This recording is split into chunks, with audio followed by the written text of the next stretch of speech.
Hey there, welcome back to Finding Faith in Fiction. I'm Chrissy, and in this video I'm going to be going through my August hopefuls.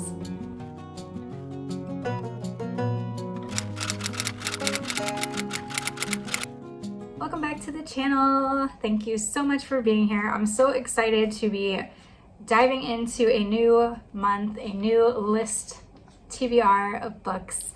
I don't know, there's always something about finishing a monthly TBR and being excited to jump into the next one. That's just so fun. I love it. But yeah, I'm excited to talk through my books for the month of August. I mentioned this in my Instagram post, but August is a bit of a strange month for me in terms of like selecting books and even like what I wear and what I eat, because it's like, it's still summer, but it's not. My school actually begins really early. We begin the first Monday of August.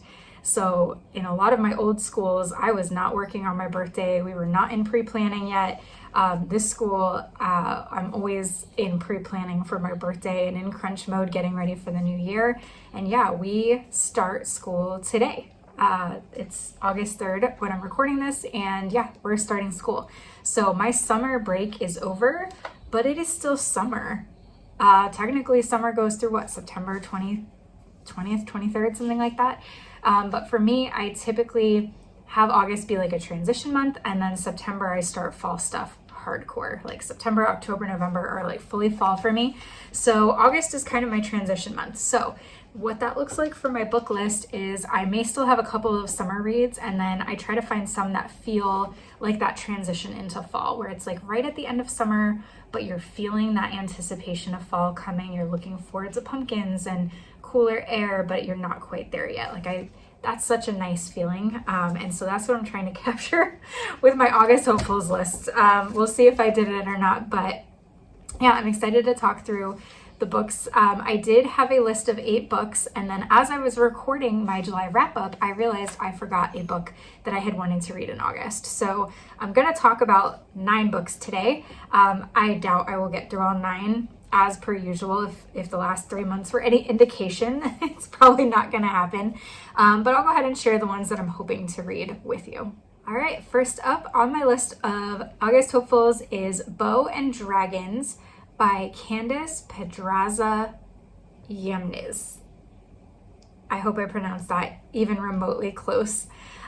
This is technically not labeled on Goodreads or Amazon as a Christian fiction. However, it is a clean fantasy, and I did talk to the author, and it does have some Christian themes in it. And I want to say in the first or second chapter, there was already on-page prayer. So while it may not be labeled Christian, so far what I've seen is that it does have faith in it. So I am including this in my list for you guys because I think it does qualify from what I've seen so far.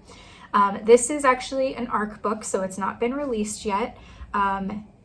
Oh wait, no, I'm sorry. It releases today as of the day I'm recording this. Sorry, August 3rd. I was meant to read this at the end of last month and didn't get to it. So it releases today. So this is now a new release. I am reading it as an ARC copy, which I appreciate. And let me read the description to you. It sounds super cute. I've only just started it last night, but I'm really excited about it. All right. An heiress who needs a betrothal, a forbidden love with her best friend, a dragon race that will change it all. Anna is the daughter of a wealthy lord. Federico is the son of a dragon trainer who works at Anna's estate. They have loved each other since they were young, first as friends and then something more. But because of Federico's lack of status, they could not form a betrothal. When Anna's family falls into financial problems, Federico returns with the wealth and status he earned as a dragon rider and purchases Anna's estate to keep the family afloat. Anna and Federico struggle to mend old wounds and overcome status differences. In spite of family pressure, Anna will not marry for wealth, but chooses to secretly enter the dragon races to earn freedom to marry any beau she desires. If you're looking for Jane Austen's Persuasion meets How to Train Your Dragon, then you're in the right place. What 2 better things could you combine into a book? I love How to Train Your Dragon. Me and my daughter love it. I loved the original cartoon pre-having kids, and I loved the new live action one. We both love it. So to mix Regency, specifically a Jane Austen persuasion story, with How to Train Your Dragon, like, as soon as I saw this, I was like, I must read it. And I wasn't sure if it was Christian, but I was like, this is a book I will be reading either way. So yeah, this is actually the 8th book in the Realms of Lauren series, which is a multi-author collection. I have not read any of the other books, never heard of any of the other books. I know they all take place in the same like realm or world, but like on different islands or places. So I think that makes them standalone enough that you can read them out of order. If you know, if you've read the others, if it is supposed to be read in order, let me know. I might be reading this out of order and I might get more from having read the other ones first, but so far I'm following the story just fine. What's kind of cute about this book is that they use a lot of Spanish words. So the place where this is set, that might be like their language, because she calls her father Padre. Federico is, you know, kind of a Spanish sounding name. Maybe her name is Ana instead of Anna if it's the Spanish pronunciation. I'm not sure, but it is cute how they have that like woven through the world. It's just kind of a unique little part. So yeah, like I said, I'm already a few chapters into this, and so far I'm really enjoying it. It definitely is kind of fun being fantasy meets Regency. You get some of that like snotty Regency social class with some like prejudice, you know, like it's so fun. So I'm excited to see how the persuasion storyline works through, but I'm loving the dragon elements so far. So yeah, this is book 1, and I'm excited to finish it. Book 2 for the month of August is Spurs and Sparks by Jodi Headland. I have several of her books on my TBR. I don't think I've read any so far, not that I remember, but I've been wanting to for a while. So this is book 1 in the Healing Springs Ranch series. The cover is so cute, and it's giving vibes of late summer, early fall. I don't know if that's actually when it takes place, but the cover is giving me those vibes. So when I saw this, I was like, this looks like an August book. So let me read the description to you. It is marked as contemporary Christian romance. All right, is the powerful McQuaid legacy of love only a thing of the past, or can such a love still happen today? Tyler McQuaid has been too busy managing his family's luxury ranch resort to think about love. But when his dad gets sick and may not have long to live, Tyler begins to question what is truly important. He's already failed once at love and marriage, but how can he say no to his dad's sickbed wish that he try again? 𝐸𝐴𝐻𝐿𝐲, Wingrove, a traveling nurse, prefers to keep her relationship short and sweet, and yes, even shallow. With the losses she's already experienced in life, it's just easier that way. When she arrives at Healing Springs Ranch, she clashes with her new patient's son, the handsome cowboy who runs the place and doesn't think she's the right nurse for his dad. As sparks fly between Tyler and Kinsey, the meddling matchmaking McQuaid family sees that more can exist between the two than they will acknowledge. Can Tyler accept and move beyond the mistakes of his past to allow for the McQuaid legacy of love, a fast, furious, and forever kind of love? Or will he let Kinsey's fears push him away forever? Enemies to more, grumpy boss, single dad, matchmaking, family grief from loss, hunky cowboy, swoony kisses. Okay, so there's a lot about this that just sounds really cute. I like that it is, I don't know if it doesn't say he's a widow. It says he's been married before. So it's post first marriage, which is where I'm at right now in life. So I think I'll enjoy that element of it. You know, I always love that tension between they don't like each other and then they do. So yeah, this sounds really cute, and I'm really excited to read this one. Next up on my list of hopefuls is Home in the Mountains, a clean Western historical Irish mail order brides. This is in the Shamrock Ridge series by Rachel Wesson. That is a mouthful of a title. Again, this cover is beautiful. It's got like a big mountain in the background with like a prairie. It's giving like Little House on the Prairie vibes, which is like obviously having a massive comeback right now, which I feel like we need to talk about, but I'll try to keep this short.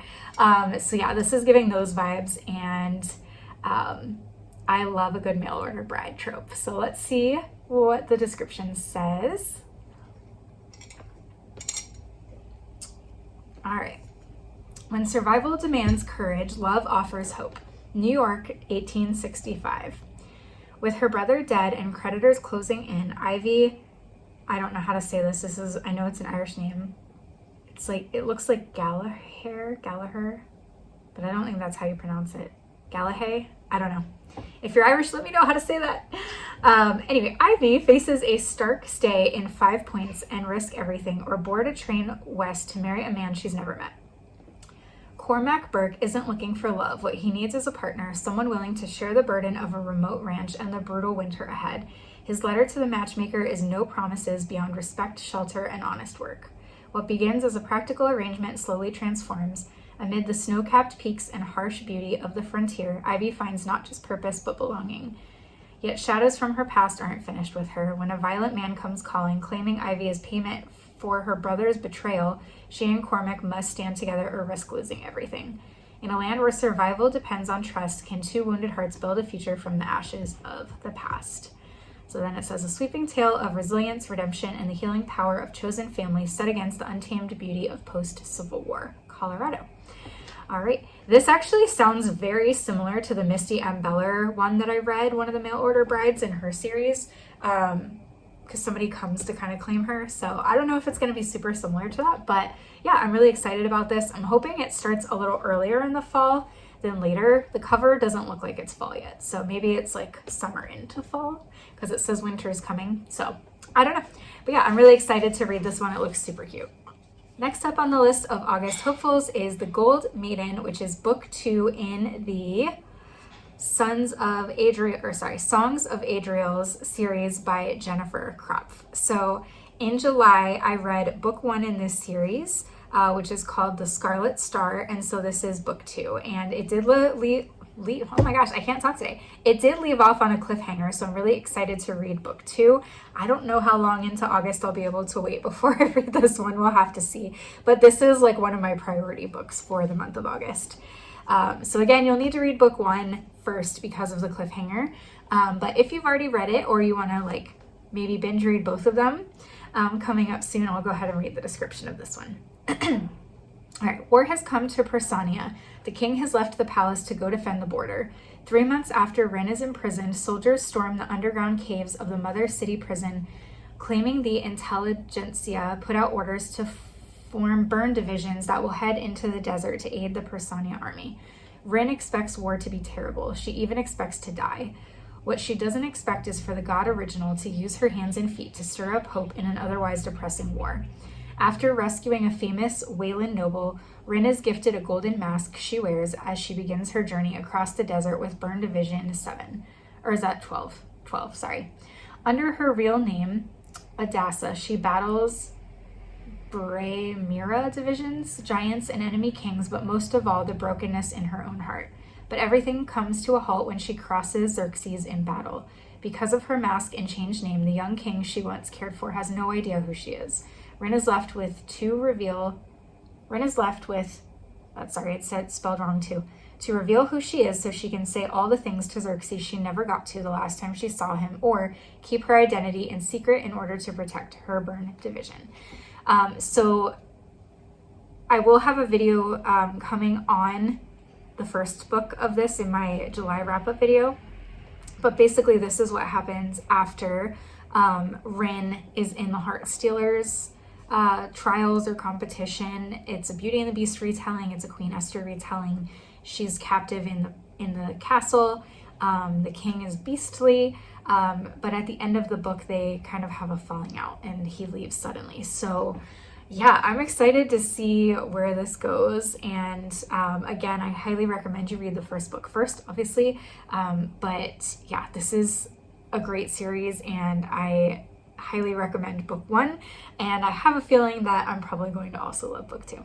The next book on my August hopefuls list is Sons of Blackbird Mountain by Joanne Bischoff. This is book number 1 in the Blackbird Mountain series, which I believe only has 2 books if I'm remembering correctly. Joanne Bischoff is an author that I read for the first time last fall. She wrote The Heart of Bennett Hollow, which I loved. I loved it so much. And I really wanted to read some more of her backlist before her next Jane Austen retelling comes out. And this was, this is one of the books that is on her backlist. And I'm really excited to read this and see what some of her other series are like. I loved The Heart of Bennett Hollow so much. It was like one of my top reads of 2025 was a 5-star book for me. So yeah, I'm curious to see if some of her other types of stories are going to appeal as much as that one did. Okay, so this is a historical Christian romance. So we have A Tale of Family, Brotherhood, and Healing Power of Love. After the tragic death of her husband, 𝐻𝐻𝐻𝐿 is beckoned to give up her life in Norway to become a housekeeper in the rugged hills of 19th century Appalachia. Upon arrival, she finds herself in the home of her late husband's cousins, 3 brothers who make a living by brewing hard cider on their 300-acre farm. Yet even as a stranger in a foreign land, 𝐻𝐻𝐻𝐿 has hope to build a new life in this tight-knit family. But her unassuming beauty disrupts the bond between the brothers. The youngest two both desire her hand, and 𝐻𝐻𝐻𝐿 is caught in the middle, unsure where and whether to offer her affection. While, I don't know how to say this, 𝐻𝐻𝐿 is bold and passionate, it is 𝐵𝚘 who casts the greatest spell upon her. Though deaf, mute, and dependent on hard drink to cope with his silent pain, 𝐵𝚘 possesses a sobering strength. As autumn ushers in the apple harvest, the rift between 𝐵𝚘 and 𝐻𝐻𝐻𝐿 deepens, and 𝐻𝐻𝐻𝐿 faces a choice that risks hearts. Will 2 brothers longing for her quiet spirit tear apart a family? Can she find a tender belonging in this remote, rugged, and unfamiliar place? A haunting tale of struggle and redemption, Songs of Blackbird Mountain is a portrait of grace in a world where the broken may find new life through the healing mercy of love. Oh, this sounds really interesting. So I was between 2 books of hers. There's another one called The Lady and the Lionheart, and I was between those 2, but I ultimately chose this one because of the Appalachian setting. The immigration from Norway sounded really cool, and then kind of the love triangle between the brothers and her, and then having like a deaf mute character. I'm really interested how that's going to play out. So yeah, I'm super excited about this one. I'm in the mood for a good historical, so I'm hoping that this will hit the mark. Next up on the August hopefuls list is another contemporary romance. That's 2 in a month. I don't know what I'm thinking, but this one is one that I may or may not get to. It's not as high priority as some of the others on my list, but it does look really cute. So this one is called Superior Hearts, Summer, Paige and Connor's Story. So it's like 3 parts to the title, and this is by Olivia Hope McCarthy. A couple of her books have been on my TBR for a while. Her most recent one, was it her most recent? I think so, had less good reviews than this one. So I decided to go with this one since it's summer, to try to get in one last good summer read. And yeah, like I said, I haven't read anything by her yet. I do follow her on Instagram. The cover is really cute. So we'll see how it goes. But again, if I don't get to it, then I'll save it for next summer. All right, we have 2 Wounded Hearts, 1 preteen-filled Christian summer camp. What could possibly go wrong? When I happen to meet the man of my dreams while dressed like a vampire, I do what any sane woman would do: embarrass myself further and count myself lucky I'll never see him again. Imagine my surprise when that guy happens to be my boss for the summer. Even though there are strict rules about relationships among the camp counselors, I start to have hope Connor wasn't eternally scared off by my costume when he rescues me from the side of the road. As we spend more time together, our attraction is undeniable, just like the rules keeping us from really dating. When the storm of the century collides with Connor's past, our fledgling relationship falls apart, and I'm left with the mustard seed of my faith in a broken heart. I'm not sure I'll ever get over it, but love is as unpredictable as a Lake Superior summer storm.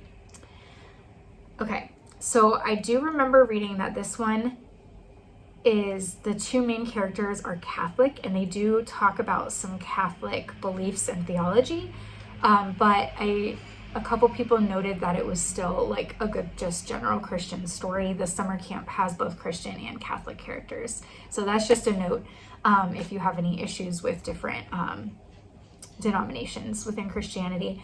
I think what appeals to me about this one, again, is the summer camp vibes, because I just read The Summer Away. And yeah, the kind of like storm thing, I'm interested. I'm not sure how I feel about the vampire thing. I guess I would need to know more. Why is she dressed as a vampire in the middle of the summer? Am I okay with that? I don't know. So I don't know. We'll see. I kind of want to read it because of the summer camp thing, but I'm also like a little bit on the fence about the story in general. So this one's on my list. If I have time, I might give it a read. If I don't, I'm not going to beat myself up over it. The next book on my list for the month is Petticoat Ranch by Mary I don't know how to say her name, guys. 𝐸𝐚𝐿. I don't know. If you know how to say it, let me know. I'm bad at names. I should have looked it up beforehand and I didn't. Anyway, this is book 1 in the Lassoed in Texas series. The book cover is adorable. She's like sitting on a fence. She's got like a lacy kind of off-white dress with like cowboy boots, and then there's a sign at the bottom that says Petticoat Ranch with some daisies. It's so cute. This one is a Christian historical fiction, has marriage of convenience, is a Western, obviously, and I love all of those things. So I had to add this one to get some more historical fiction on the list for this month. All right, Sophie Edwards is doing just fine alone until a strange yet oddly familiar man rides into her life, insisting on rescuing her and her 4 daughters. Can she find a way to love a headstrong mountain man? When 𝐸𝐚𝐿 discovers his brother has been murdered, he's bent on finding the killers and seeing them properly hung. But first, his Christian duty demands that he marry his sister-in-law. After all, Sophie needs someone to protect her, right? Faith and love help unruly newlyweds find common ground and a chance at love on the Texas frontier. So this definitely has murder and revenge for murder in it, and I'm not sure how I'm gonna do with that, but I love the brother marries his brother's widowed wife and children. Like, that sounds cute, right? I don't know. Yeah, it just sounds really cute to me. So I'm excited to hopefully give that one a read this month. The next book is one that I actually forgot when I posted my August hopefuls over on Instagram.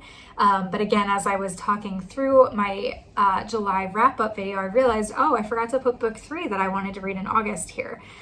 So I have been reading the Sons of Scandal series by Becky Wade. I read book 1 in June, book 2 in July, and my plan was to read book 3 in August. So I'm struggling because I do want to go ahead and finish the series this month, but there's also some other really great books on my list that I really want to get to.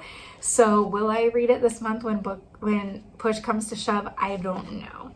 I'm not sure, but I do really want to finish the series, and I don't think I want to wait till September, because in September I'm going to be in full-on fall mode. So I don't know. We'll see. It's on the list. Hopefully I'll read it. I have read those ones pretty fast. They're pretty quick reads, so we'll see. All right. Again, this is book 3, so this is the end of the series. Once upon a time, Max Cirillo and Sloane Madison were close friends and business partners, but when their business relationship imploded, so did the friendship. Now, 4 years later, Max is a rich CEO. Sloane's a not-so-rich etiquette expert who returns to Maine to serve as her niece's temporary guardian and help the girl search for her birth father. Sloane and her niece move into a darling garage apartment, but Sloane's joy in their accommodations soon turns to horror when she realizes their apartment belongs to Max. Thanks to an unbreakable lease, she's stuck living right next door to him. Max pulls the strings to bring Sloane into his orbit because he needs closure on what went wrong between them. Quickly, though, his scheming comes back to bite him. The world might view him as a cold-hearted rake, but this one woman has dangerous powers over his emotions. They'll have no choice but to confront their history and the undeniable spark between them while living side by side on Uneasy Street. So the book is called Uneasy Street by Becky Wade. So I don't know, this sounds cute. It has forced proximity, second chance. I don't know. I don't know how I feel about the fact that he's like manipulating this situation and manipulating her into like an unbreakable lease. That sounds kind of, I don't know, but I do like his character from the 2 other books. So I am curious to see kind of how his personality develops. So hopefully I will get to this one this month because I do want to read and finish out the series. Last up on my list is actually a Christian nonfiction, which is kind of fun because I haven't had a nonfiction on my list in a while. Well, I've had some, but I haven't actually gotten to them. So this is actually an ARC read that I got from NetGalley, and I totally forgot about it last month. And it was, or actually I think I was supposed to read this in June, and then I was like, okay, I'll move it to July, and then I forgot about it both months. So this was actually already published. It came out on July 7th, but I want to make sure I get to it and submit a review because I don't want to have books in NetGalley that I'm not reviewing, because that makes publishers not want to give me books, and I don't want that. It happened to me once and it was not good. So This book is called Art is How God Loves Us, The Sacred Beauty of Created Things. And it is by 𝐻𝐻𝐻𝐻𝐻𝐻𝐻. This just sounds really beautiful to me. The cover is beautiful. It's got like a black background with like bright florals on it. And just something that's really been resonating with me lately is kind of the struggle with technology and AI kind of being cheap replicas of like true beauty and arts. And I'm just really struggling with AI in general, and just am really grieving kind of just people in general's kind of flocking to using AI to generate things, and it just feels so fake and artificial.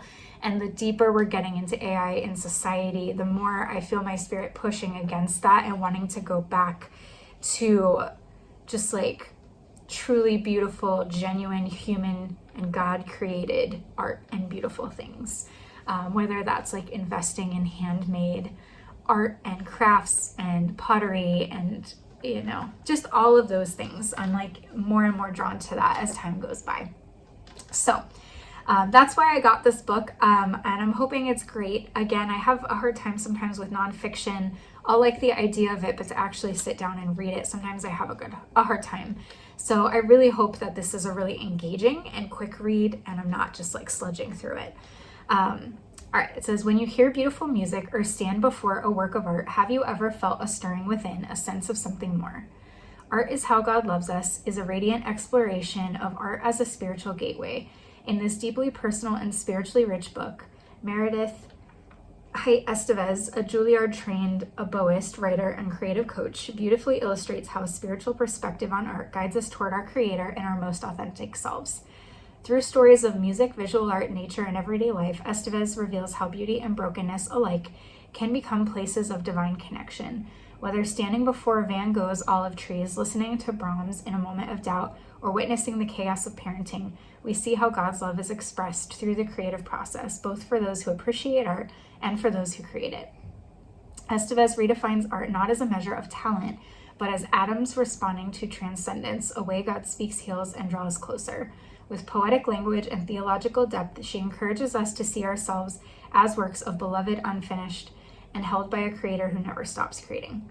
So I am cautiously hopeful about this book. It did mention atoms responding to transcendence, and my one fear about this is that it'll get into a little bit of like new agey type spiritual stuff. I'm hoping it doesn't. I truly hope that it is based on the idea that God is the ultimate creator and we are created his image, and therefore we are creatives, and that we create beautiful things and that we can connect to God by connecting with things he has created. I'm hoping that's the way it goes. If I get into it and it does start getting into like any new agey, like spiritual versus like worship of our creator, then I'm gonna stop it. But I'm cautiously optimistic and hopeful about it, because I really connect with that idea of us connecting with our creative side, because that's part of who we are as being made in the image of God, and that's something that I hold really dear to my heart as part of my faith. So crossing my fingers that one, I can get through a nonfiction, and that two, it stays in its lane and does not get into any weird stuff. So I'll let you guys know in my review how it ended up, but this is a book that is now published, even though it's an ARC read. If you're interested, you could always pick it up and check it out for yourself. Alright guys, well that is the 9 books that I hope to read in the month of August. Again, it's very unlikely I'll actually get through all 9 of them. Again, some of them are higher on my list of priorities than others. I'm already partway into Beaux and Dragons and enjoying it, and yeah, I'm just looking forward to kick off a new month of reading great Christian fiction books. So thank you guys for watching. Let me know in the comments if you have any of these on your TBR, if you've read any of them, or if you're interested in adding any of these to your TBR. As always, again, thank you so much for watching, and I'll see you in the next video. Bye.